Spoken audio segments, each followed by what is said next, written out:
2025 সালের শেষে এসে আপনার বাজেট যদি হয়ে থাকে 30,000 টাকার আশেপাশে এবং এই বাজেটে আপনি যদি একটা ইউজড ফোন কেনার কথা ভেবে থাকেন তাহলে আপনার জন্য বেস্ট হতে পারে স্যামসাং গ্যালাক্সি S22। 2022 সালে রিলিজ হওয়া স্যামসাংয়ের এই ফ্ল্যাগশিপ ফোনটা কিন্তু 2026 সালে এসেও মার্কেটে বেশ কিছু কারণে হাই ডিমান্ডে রয়েছে। আজকের এই ভিডিওটাতে আমরা স্যামসাং গ্যালাক্সি S22 নিয়ে বিস্তারিত আলোচনা করব, এটার ভালো দিক এবং খারাপ দিক উভয় শেয়ার করব। সেই সাথে এই বাজেটের মধ্যে S22 আপনার জন্য কেন বেস্ট হবে সেটা শেয়ার করব। তো চলুন দেরি না করে ভিডিওটা শুরু করা যাক।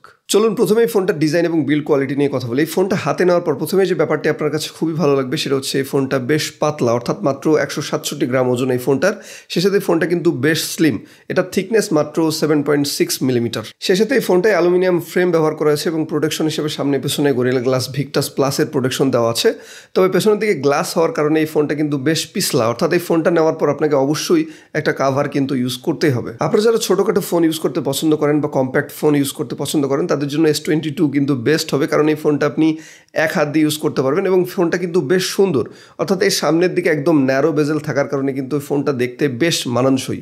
অর্থাৎ 2026 সালে এসে এই ফোনটা কিন্তু অন্যান্য ব্র্যান্ডের ফ্ল্যাগশিপ ফোনগুলোর সাথে ডিজাইন এবং বিল্ড কোয়ালিটিতে অবশ্যই কম্পিটিশন করতে পারবে। এই ফোনটাতে ডিসপ্লে হিসেবে ইউজ করা হয়েছে 6.1 ইঞ্চির একটা ডাইনামিক অ্যামোলেড প্যানেল, যেটা রেজলিউশন ফুল HD+। স্যামসাংয়ের ডিসপ্লে নিয়ে আসলে নতুন করে কিছু বলার নাই, আপনারা সবাই জানেন স্যামসাং কিন্তু ডিসপ্লে সেকশনে সেরা এবং অন্যান্য ব্র্যান্ডগুলো কিন্তু স্যামসাংয়ের ডিসপ্লে ইউজ করে থাকে তাদের স্মার্টফোনে।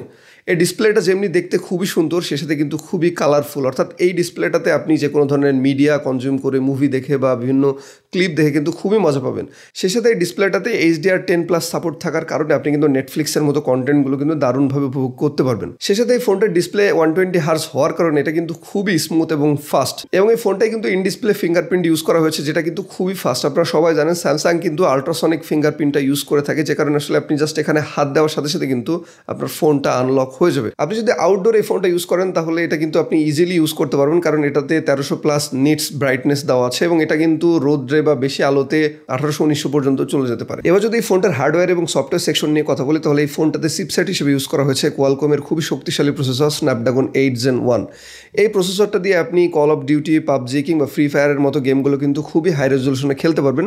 সে সাথে যে কোনো ধরনের মাল্টিটাস্কিং কিন্তু আপনি ইজিলি করতে পারবেন এই ফোনটা থেকে। সে সাথে এই ফোনটাতে 8GB র্যাম থাকছে, স্টোরেজ থাকছে 128GB এবং 256GB। এই ফোনটা এই মুহূর্তে রান করছে Android 15 এবং এটাতে কিন্তু Android 16 পাওয়ারও একটা চান্স আছে, কারণ 4টা মেজর আপডেট পাওয়ার কথা আছে স্যামসাং S22-তে। চলুন এবার কথা বলা যাক ফোনটির মেন সেকশনটা নিয়ে, সেটি হচ্ছে ক্যামেরা। এই ফোনটার পেছনে 3টা ক্যামেরা ইউজ করা হয়েছে। এর মেন সেন্সর হিসেবে আছে 50 মেগাপিক্সেল ক্যামেরা, সে সাথে এটাতে 10 মেগাপিক্সেলের একটা টেলিফটো লেন্স ইউজ করা হয়েছে যেটাতে আপনি 3x পর্যন্ত অপটিক্যাল জুমের সুবিধা পাচ্ছেন। সে সাথে এই ফোনটাতে কিন্তু 12 মেগাপিক্সেলের একটা আল্ট্রা ওয়াইড সেন্সরও দেওয়া আছে। এই ফোনটির ক্যামেরা দিয়ে আপনি দিনের বেলায় অথবা রাতে যে কোনো কন্ডিশনে অনেক ভালো ভালো ছবি তুলতে পারবেন। বিশেষ করে স্যামসাং এর ছবিগুলো কিন্তু একটু কালারফুল হয়ে থাকে, যে কারণে আসলে যে কোনো মানুষের এই ছবিগুলো দেখতে ভালো লাগবে। আল্ট্রা ওয়াইড সেন্সরটা দিয়েও কিন্তু খুবই ভালো ভালো ছবি তোলা যায়, বিশেষ করে ছবিগুলোর ডাইনামিক রেঞ্জ কিন্তু অনেক সুন্দর হয়ে থাকে। সেই সাথে ফোনটা টেলিফটো লেন্স দিয়ে কিন্তু আপনি 3x পর্যন্ত অপটিক্যাল জুমের সুবিধা পাচ্ছেন, অর্থাৎ 3x পর্যন্ত আপনি খুব ভালো ভালো ছবি তুলতে পারবেন। যদি আপনি ডিজিটালি 30x পর্যন্ত ছবি তুলতে পারবেন, তবে সেই ছবিগুলো খুব একটা ভালো হয় না, অনেকটাই ফেটে যায় বা ঝাপসা ঝাপসা হয়ে যায়। এই ফোনটা সামনের দিকে 10 মেগাপিক্সেলের একটা সেন্সর ইউজ করা হয়েছে, যেটা থেকেও কিন্তু আপনি বেশ ভালো ভালো ছবি তুলতে পারবেন ডে লাইট কন্ডিশনে। এবার যদি এই ফোনটার ভিডিওগ্রাফি নিয়ে কথা বলি তাহলে এই ফোনটা কিন্তু খুবই ভালো ভিডিও করতে পারে, অর্থাৎ আপনারা যারা কন্টেন্ট ক্রিয়েটর আছেন বা কন্টেন্ট ক্রিয়েশনের জন্য স্মার্টফোন ইউজ করে থাকেন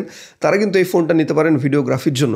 এটা থেকে আপনি সর্বোচ্চ 4K 60 FPS পর্যন্ত ভিডিও করতে পারবেন, সে সাথে 8Kতেও কিন্তু 24 FPS পর্যন্ত ভিডিও সাপোর্ট করে এটা। এবং কয়েকদিন পর এই ফোনটার ক্যামেরা এবং ভিডিওগ্রাফি নিয়ে কিন্তু আমি একটা আলাদাভাবে ভিডিও আপলোড করবো আমার এই চ্যানেলে। এই ফোনটাতে কিন্তু স্টেরিও স্পিকার ইউজ করা হয়েছে, সে সাথে কিন্তু ডলবি অ্যাটমসেরও সাপোর্ট আছে, যে কারণে আসলে আপনি কিন্তু খুবই ভালো মিউজিক এক্সপিরিয়েন্স পাবেন এই ফোনটা থেকে। এবার এই ফোনটার ব্যাটারি সেকশন নিয়ে যদি কথা বলি তাহলে এই ফোনটাতে 3700 মিলিঅ্যাম্পিয়ারের একটা ব্যাটারি ইউজ করা হয়েছে, সে সাথে এটাতে কিন্তু সর্বোচ্চ 25 ওয়াট পর্যন্ত চার্জ সাপোর্ট করে। আপনি যদি একজন হেভি ইউজার হয়ে থাকেন বা সারাদিন ফোন টেপাটেপি করেন তাহলে এই ফোনটা কিন্তু আপনার দিনে 2বার চার্জ দেওয়া লাগতে পারে, কারণ এটাতে কিন্তু মাত্র 3700 মিলিঅ্যাম্পিয়ার ব্যাটারি ইউজ করা হয়েছে। তবে আপনারা যারা নর্মাল ইউজার আছেন তাদের ক্ষেত্রে কিন্তু সারাদিন ব্যাটারি ব্যাকআপ দিতে পারবে এই ফোনটা। এতক্ষণ তো এই ফোনটার ভালো দিকগুলো নিয়ে কথা বললাম, এবার এর কিছু খারাপ দিক নিয়ে কথা বলি। এই ফোনটার ডিসপ্লেতে কিন্তু গ্রিন লাইন পড়ার সম্ভাবনা আছে। আপনারা সবাই জানেন স্যামসাংয়ের ফোনগুলো কিন্তু 2-3 বছর পুরাতন হয়ে যাওয়ার সাথে সাথে সেই ফোনগুলোতে কিন্তু গ্রিন লাইনের একটা ইস্যু থাকে।